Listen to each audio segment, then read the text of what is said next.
J'ai une bonne et une mauvaise nouvelle pour toi. Si tu utilises ChatGPT pour faire des listes de courses ou répondre à des mails bateaux, bonne nouvelle, c'est bien. Mauvaise nouvelle, c'est pas assez. Aujourd'hui, OpenAI a lâché une bombe en dévoilant son nouveau modèle de génération d'images et j'aimerais que tu t'accroches parce que ça va envoyer Midjourney au chômage et je vais t'expliquer pourquoi avec 4 exemples précis, on va pas parler chinois.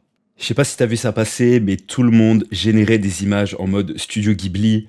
C'est passé partout sur les réseaux, donc on va voir un exemple concret. Tu mets une photo que je dévoile pas ici, c'est un petit secret. Crée une image dans le style Studio Ghibli, pam, résultat. C'est merveilleux, une qualité de ouf. Si tu suis mes vidéos, tu comprendras pourquoi un ananas. On passe à l'exemple numéro 2. Mes amis dropshippers, on vous voit et on va faire ensemble un truc rapide et brutal. On va sur AliExpress, on prend n'importe quelle photo d'article. Allez, par exemple, ce canapé, petite copie, petite capture d'écran, clac. On retourne dans le ChatGPT, on lui met la photo, copier-coller.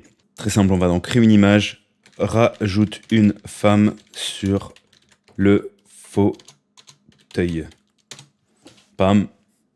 Et boum, on a notre meuf en super belle qualité sur son fauteuil. C'est un régal, c'est génial, il y a tout qui est conservé. La petite lampe, les motifs, le radiateur derrière, tout est carré avec une qualité de fou.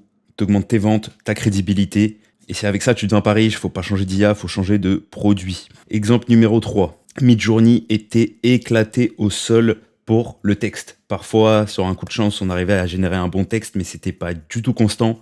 Là, game changer, déjà comme tu as pu le voir sur la miniature, j'ai réussi à mettre un beau texte sur le front du personnage.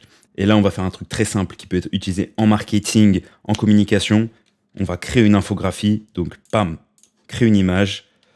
Une infographie sur les bienfaits du café. Vive le café. Boum, clair, net, précis, tout est bien, qualité de zinzin, écriture parfaite, tout est clair, les petits logos, les petits symboles, voilà. Tu veux qu'on voit la différence avec Midjourney? Ok, donc j'ai généré une image exactement avec le même prompt de clochard, une infographie des bienfaits du café. Voilà le résultat. C'est du café? Ouais. C'est une infographie? Non. Voilà. Pour le dernier exemple, j'ai demandé à l'IA de me surprendre et elle m'a dit de faire un prompt avec, je cite, une scène futuriste où Mozart compose sur FL Studio dans un style cyberpunk. Donc, encore une fois, crée une image, j'ai copié, je colle, bam, on y va. Boum, voilà le résultat. Alors, qualité, en vrai, rien à dire. Le logiciel de musique, il est plutôt bien représenté. Là, on voit des partitions, tout est électronique en mode cyberpunk. Bon, Mozart, il a l'air possédé, en vrai. Il regarde pas du tout ce qu'il fait.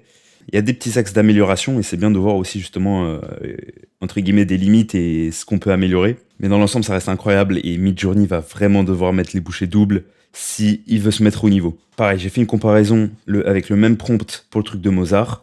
Donc voilà. Donc concrètement, t'inquiète mec, je te jure ça c'est Mozart. Je te promets que c'est Mozart. Donc voilà. Donc voilà, tu viens de voir la puissance de la génération d'images par ChatGPT avec leur nouveau modèle. Pourquoi c'est mieux? C'est simple, c'est plus précis.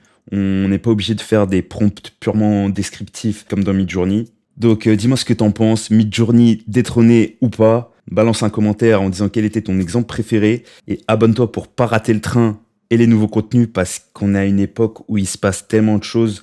D'une semaine à l'autre, tout change. C'était DMN, reste curieux et à très vite pour la prochaine vidéo.